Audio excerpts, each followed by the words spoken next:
बिस्मिल्लाहिर्रहमानिर्रहीम। अस्सलाम वालेकुम नाज़रीन, प्रोग्राम में आपको खुशामदीद कहते हैं।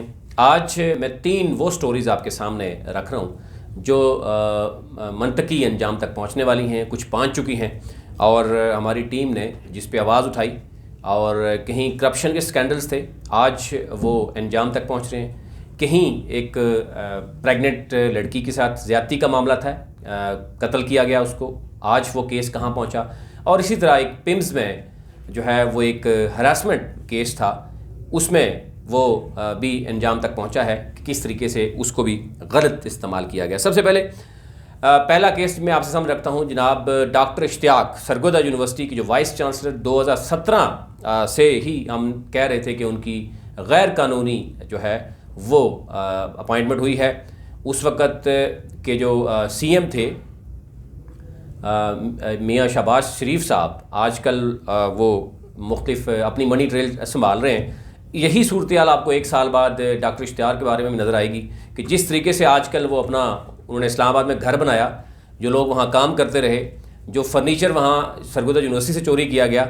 और ये वो था वो जो गरीब बच्चे जो यूनिवर्सिटी सरगोदा में फ़ी जमा कराते हैं, और उनकी यहाँ तक कि वो स्टूडेंट थे जो इससे पहले जो नादार थे या जो यतीम थे या गरीब थे, वो बग़ैर फ़ी के भी पढ़ा करते थे।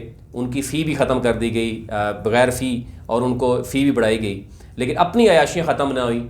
और फिर आते ही हमने देखा कि उन्होंने अपने कुछ चंद लोगों को जो है वो नवाजने की कोशिश की, बाद में पकड़े गए और कुछ लोगों को जो है वो जॉब से निकाल दिया गया, खामोशी इख्तियार की गई।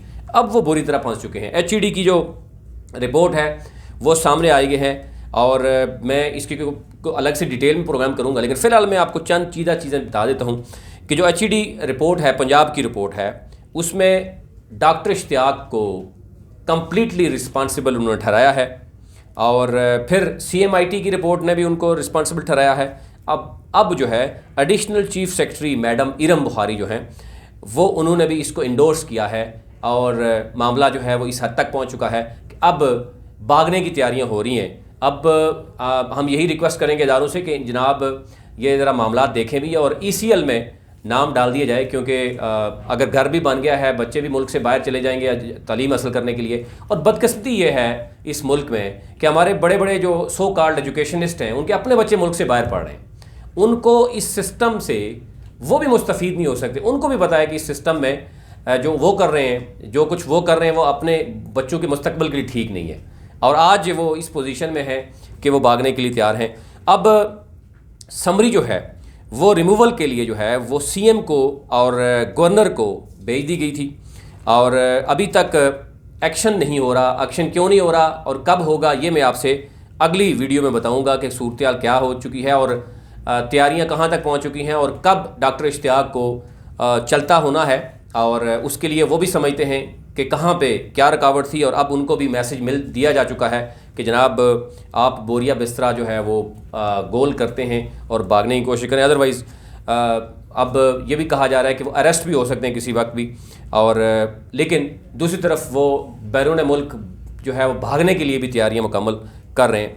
अब ज़ाहिर है ये उस वक्त हमने आवाज़ उठाई थी कि गैर कानूनी भर्ती हुई। पहली बात, जब भर्ती ही गैर कानूनी होगी, जब कुछ लोगों के कंधे पे एक शख्स आएगा तो डेफिनेटली उसने वही काम करना है जो उसके लोगों के लिए करना है। और जो लोग उस वक्त इलीगल पहले ही अपॉइंटेड हुए थे, उनसे कैसे काम किया गया, उनको कैसे ब्लैकमेल किया गया, आज उनसे भी गलत काम करवा के वो भी जो है वो बहुत जल्द वो भी फंस जाएंगे। लेकिन वो लोगों से काम करवा के ख़ुद तो भाग जाएंगे, लेकिन पीछे टीम जो है वो बुरी तरह फंस जाएगी। मौसूफ़ ने इस दौरान बहुत से जनाब घर भी बनाए, उनकी मनी ट्रेल भी कुछ ट्रेस हो रही है बहुत ज़्यादा, जहाँ जहाँ पे वो कुछ करते रहे। और फिर उन्होंने जब से वो आए थे, उन्होंने आकर क्या कुछ किया था। अभी क्योंकि ये देखा गया है कि सरगोदा यूनिवर्सिटी के वाइस चांसलर जो करप्शन की और उसके पर हमने देखा कि उनको फ़ारग करने के लिए नई सेक्रेटरी जो है हायर एजुकेशन डिपार्टमेंट ने चार्ज संभालते ही एक बड़ा कदम उठाया है।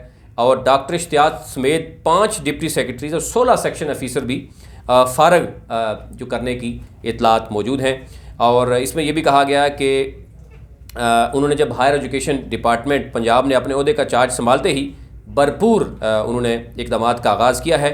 और चंद दिन पहले हमने देखा कि हायर एजुकेशन डिपार्टमेंट तैनाती पर 5 डिप्टी सेक्रेटरीज और 16 सेक्शन ऑफिसर की खिदमत इनके डिपार्टमेंट्स को वापस करते हुए उन्हें फौरी ओहदों से रिलीव भी कर दिया गया। और क्योंकि HED पंजाब में 22 असामियों पर 40 सिफारशी अफराद तैनात थे, जबकि VC Sargodha university associate professor doctor Ishtiaq Ahmed को भी फौरी उनके ओहदा से हटाने के लिए सिफारशात चीफ सेक्रेटरी पंजाब जवाद रफ़ीक मलिक के तवसत से वज़ीर आला पंजाब सरदार उस्मान बुज़दार को अरसाल कर दी गई है।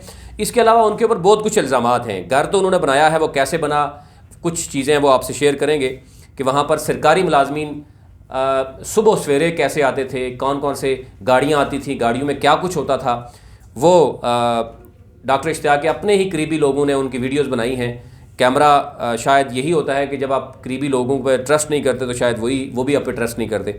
वो आपको बहुत जल्द आपके सामने रखेंगे कि किस तरीके से सरकारी वसाइल को इस्तेमाल करते हुए अपने घर बनाए गए और बाकी जो दीगर अपने दोस्तों को कैसे नवाजा जाता रहा। इस्लामाबाद में, लाहौर में और दीगर शहरों में किस तरीके से बेदरेग इस्तेमाल हुआ पैसे का। और जो गरीब यतीम बच्चे थे उनकी फ़ी जो है जो माफ़ थी, तो उसमें बड़े गुस्से से कहा कि नहीं, हम मेरिट पे जनाब वो करेंगे। और ये है इनका मेरिट। और मेरिट आने वाले दिनों में मैं आपको बताऊंगा कि उनको और उनकी अहलिया को क्या कुछ यूनिवर्सिटी ऑफ सरगोदा में कुछ खुशामदी लोग थे वो क्या कुछ करते रहे। वो एक लंबी डिटेल है, लेकिन आज तक मैं इतना ही रखता हूँ कि बहुत जल्द यूनिवर्सिटी ऑफ सरगोदा के जो वाइस चांसलर है इस वक्त, ज़ाहिर है जो कुछ वो गलत करते रहे उनकी पूरी की पूरी जो डिटेल है वो मैं आपके सामने रखूँगा और वो बहुत जल्द जो है वो अपने अंजाम तक पहुँच रहे हैं। दूसरी जो स्टोरी थी वो भी आपके सामने रखी थी कि एक फरजाना नामी जो नर्स थी जिनके पास चार्ज था पिम्स में, उन्होंने डॉक्टर इकबाल जो DED थे उन पर हरासमेंट का इल्ज़ाम लगाया। और इससे पहले वो क्या कुछ करती रहीं, वो 3 दफ़ा उनको जॉब से टर्मिनेट किया गया। उस पर हमारी टीम ने स्टोरी कमल की कि उनको 3 दफ़ा जॉब से टर्मिनेट किया गया। 2001 से 2007-8 तक वो गायब भी रहीं। उनको जब टर्मिनेट किया गया वो मुल्क से बाहर चली गई, उनका डाटा भी हमें मौसूल हुआ है।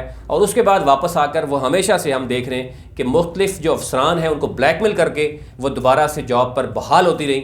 और फिर वो बदस्तूर यानी जो सबसे पहले जो उनकी अपॉइंटमेंट हुई थी 1992 में, उसमें अपने आप को वो कंसिडर करती रहीं। अभी भी उन्होंने एक दरख्वास्त दी।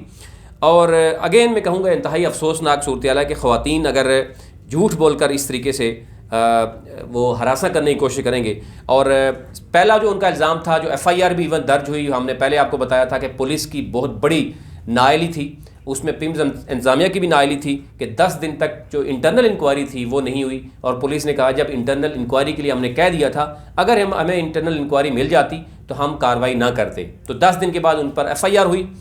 FIR कैसे हुई वो अलग से आपको बताएंगे कि कहाँ कहाँ से सिफारिशें जाती रही हैं। FIR हुई, अब FIR खारिज हो गई। अब खारिज होने के बाद बाकायदा तौर पर दरख्वास्त भी जा चुकी है कि मौसूफ़ा के ख़िलाफ़ कार्रवाई की जाए कि जिस तरीके से उन्होंने एक फ़ेक जो है वो एक पूरा प्रोपेगेंडा बनाकर एक प्लानिंग के साथ उन्होंने हरासा करने की कोशिश की, जो कि नाकाम हो गई मसलसल और नाकाम रही। और अभी भी कोई भी वहाँ पर जो जितनी भी ख़वातीन मौजूद हैं, जो वह नर्सिस हैं, वो छुप कर तो मिल रही हैं उनसे, लेकिन सामने आने के लिए कोई तैयार नहीं है, कोई भी उनका साथ देने के लिए तैयार नहीं। अभी उन्होंने हरासमेंट उसके बाद एप्लीकेशन उन्होंने वफाकी मौसूफ़ी में भी दी है। इसमें भी उनको जो मौसूफ़ा हैं उनको यहाँ पर भी हालात ठीक नज़र नहीं आ रहे। अभी हमारे ज़राए ने बताया है 18/9/2020 को ये एप्लीकेशन दी गई थी और यहाँ पर भी जो नज़र आ रहा है एहतसाब जो मुतसिब में, वहाँ पर उन्होंने डिटेल देख ली है और उन्होंने कहा कि यह मौसूफ़ा 3 दफ़ा जॉब से इनको टर्मिनेट किया गया। और उन अफसरान को भी ज़रा रिस्पॉन्सिबल ठहराना चाहिए जो इनको बार बार बहाल करते रहें और ब्लैकमेल होते रहें। और फिर मौसूफ़ा ने जो बिल बाहर से बनाते रहे हैं, कलसूम इंटरनेशनल हॉस्पिटल और बाकी दीगर जो बनते रहे हैं बिल, यानी पिम्स में ख़ुद जॉब होते हुए इनके ऑपरेशंस बाहर से होते रहे और वो फेक बिल बनते रहे, जिसकी वजह से वो बिल अप्रूवल के मसला असल था, जिसकी वजह से हरासा लगाया गया। अब ये केस फाइनल यानी हो चुका, FIR खारिज हो चुकी, वफाकी मुतसिब से भी उनको जवाब मिलने वाला है। अब क्या सज़ा मिलेगी ऐसे लोगों को? देखें, बहुत सी ख़वातीन ऐसे जेन्युइन केसेस को भी इस तरह ख़राब किया जाता है। बहुत सी जेन्युइन ख़वातीन होती हैं जिनको हरासा भी किया जाता है, शायद उनके साथ मसला भी होगा। लेकिन इस तरह की जो ख़वातीन हैं जो झूठे इल्ज़ाम, मैं नहीं कह रहा, ये एक रिपोर्ट इंटरनल रिपोर्ट थी, फिर FIR का खारिज होना मुकम्मल तफ्तीश के बाद, ये हमने उसी वक्त इसलिए उठाया था कि हमने पूरी तहकीकात की थी, CCTV फुटेज निकाली थी कि जहाँ पर प्रोपेगेंडा करके बाकायदा तौर पर प्लानिंग के साथ ये खातून वहाँ पर गई थी और उसके बाद नाकाम हुई थी। लेकिन कामयाब इसलिए रही कि ज़ाहिर खातून का उन्होंने फ़ायदा उठाते हुए उन्होंने FIR तक दर्ज करवा दी, वफाकी मौसिफ तक भी पहुँच गई, लेकिन अब उनको जवाब वहाँ से मिल रहा है।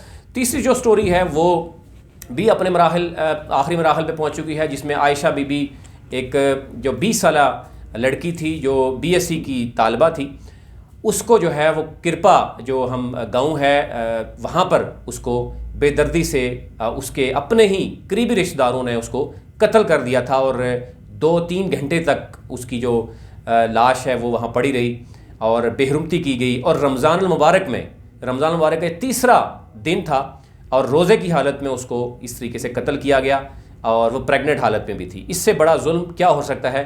और नाम दिया गया उसको कि जनाब ये फैमिली इशू है और इस तरीके से यानी उसका कसूर ये था कि उसने एक शादी की थी और ये इस कसूर पर उसको इस तरीके से बेदर्दी से मार दिया गया। और जिस शख्स से शादी की गई उसको सेफ पैसेज दिया गया कि आप खामोशी से भाग जाएं। ये सूरत हाल। अब उस पर IG को नोटिस भेजने के लिए यानी कुछ विमेन के हवाले से जो तंजीमें काम कर रही हैं, उन्होंने IG इस्लामाबाद को नोटिस लेने का मुतालबा किया और इस केस को ख़ुद देखने का मुतालबा किया है। और IG ने इस हवाले से बाकायदा तौर पर जवाब दिया है कि वो बहुत जल्द इस फ़ाइल को जो है वो अपने पास बुला के देखेंगे। अब आने वाले दिनों में हम देखेंगे कि आयशा बीबी जो कत्ल केस है उस पर किस हद तक काम होता है। क्या आयशा बीबी को इंसाफ मिलेगा या वो अपनों के हाथों ही कत्ल हुई और वो इंसाफ लेने में कामयाब होती है नहीं होती, इस पर भी आपको अपलोड करेंगे। लेकिन फ़िलहाल आज तक के लिए इतना ही।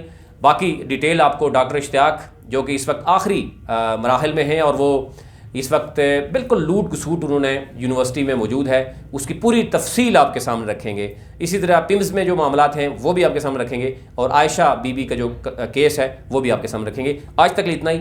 मज़ीद कल आपकी खिदमत में हाज़िर होंगे।